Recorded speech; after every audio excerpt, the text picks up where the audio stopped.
All right, everyone. When one of the most sane members of your political party is someone with literal brain damage, you might have a little bit of a problem. Like in the description, archived, of course, John Fetterman coming out and lamenting and lambasting the Democratic Party for its stupidity and its actions with regards to the Trump address.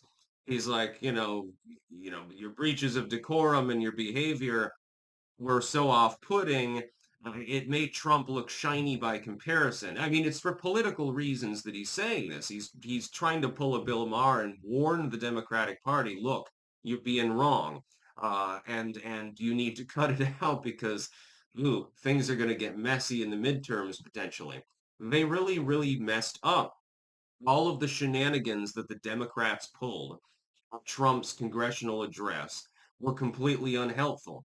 He's not the only one, by the way, who has called out his own party as a result of this.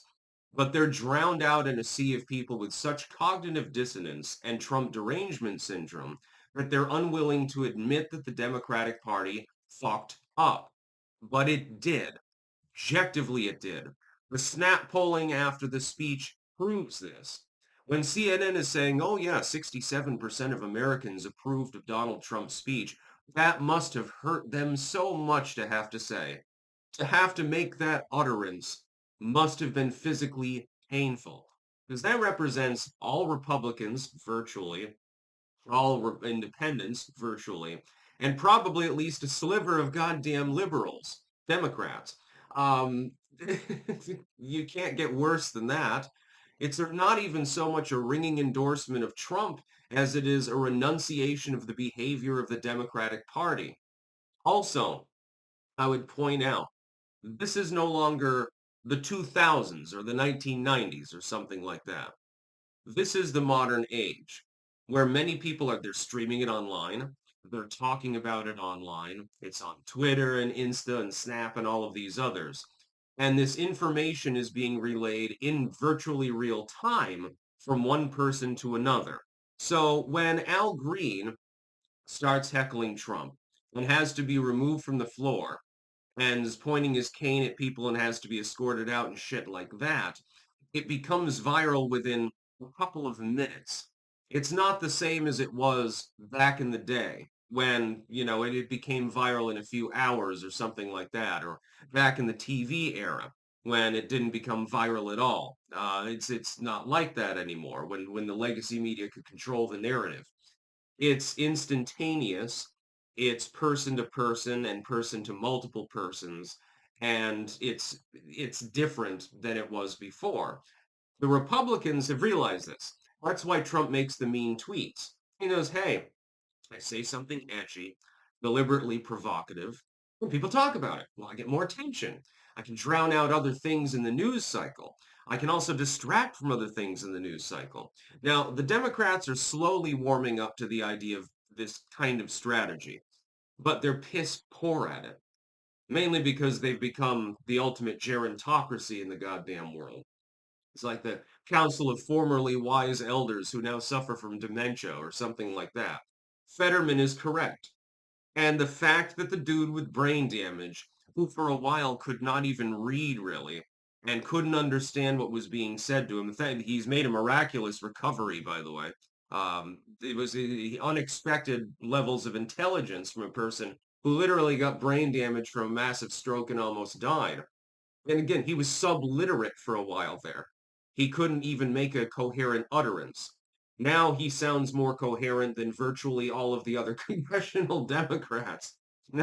I'm beginning to think that I was right when I said I wasn't really sold on Mehmet Oz. I don't have a huge problem with him, but I'm like, Fetterman had brain damage and stuff, still got elected. So Mehmet Oz did manage to lose to a dude who literally couldn't understand what was being said to him for a while. Whatever speech and cognitive therapy program he's using, if I ever have a stroke, please sign me up with the same medical team. That's right, I wouldn't be able to afford it. But, it worked. Whatever they did, it worked. His party is stupid, and he's trying to correct them. He's trying to say, look, we're going to continue losing if you don't change your behavior. But they won't change their behavior. They're just completely, they've planted their feet. It's like there's a reason why the donkey is the symbol of the Democratic Party, I suppose. Stubbornly planting its feet and refusing to move, or moving backwards instead of forwards. That's basically where the Democratic Party is going too. The regressive policies that they're pushing would take the United States backwards in time to a really bad time, as opposed to Donald Trump, who wants a soft reset. They want a hard reset to basically the 1910s, the socialistic era, or like the era of FDR with internment camps and shit like that. It's a reason why Obama built cages for kids, I will point out. Legacy media doesn't like to talk about that aspect of the immigration policy, now do they? Um, Fetterman's the same man in the party. He's got brain damage. How brain damaged do the other people there have to be there for to be less coherent than fucking John Fetterman? Like, look at AOC. She's a complete bimbo. Basically, she's a bartender that's, masquerading as a member of Congress, and she has similar opinions. Only instead of bartending to other people, now she bartends to herself on her shitty podcast and mixes drinks and then rambles incoherently about stuff she obviously doesn't understand while drinking heavily. It's basically her. She's living the life. Yeah, I get paid to occasionally show up here at Congress. I get to berate people for a living. I get to drink on the job. I mean, most of Congress probably does, let's face it. And then do shitty podcasts. Living the life. Yeah. Wonderful. I mean, normally the Republicans are the ones that are the dumb party. The way the Democrats are acting, like the Republicans are going to have to do the typical Republican thing and try to one up them and do something more stupid than what the Democrats did at Trump's address because they're Republicans. And that's in their nature. That's generally what they do, other than, the populistic ones. And unfortunately, they're still a minority. Other than the Freedom Caucus and a few other rebels in the party, Republicans love to lose. Oh, they love it. Even Lindsey Graham at the moment looks more intelligent than the Democrats. Now, think about how mental that is. I never, again, hell freezes over every single day at this point. So, it's definitely winter down there. Um, I mean, come on. When Fetterman is calling you out, you should probably listen to him. Maher is calling you out, you should probably listen to him. They're not doing it because they're saying Republicans good, liberalism bad. They're still liberals. They're saying that your political party is literally falling apart. And it is falling apart. You lost to a person that you labeled the retarded version of Adolf Hitler. He was variously compared to Mussolini and Stalin as well, which is funny. Now, his approval is considerably higher than it was during his first term. Everyone seems to have approved of his speech to Congress.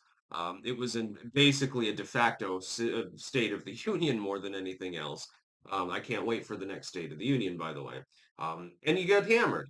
You got hammered in the election. You got hammered over this address. You're getting hammered in the meantime on basically every issue. You resort into lawfare.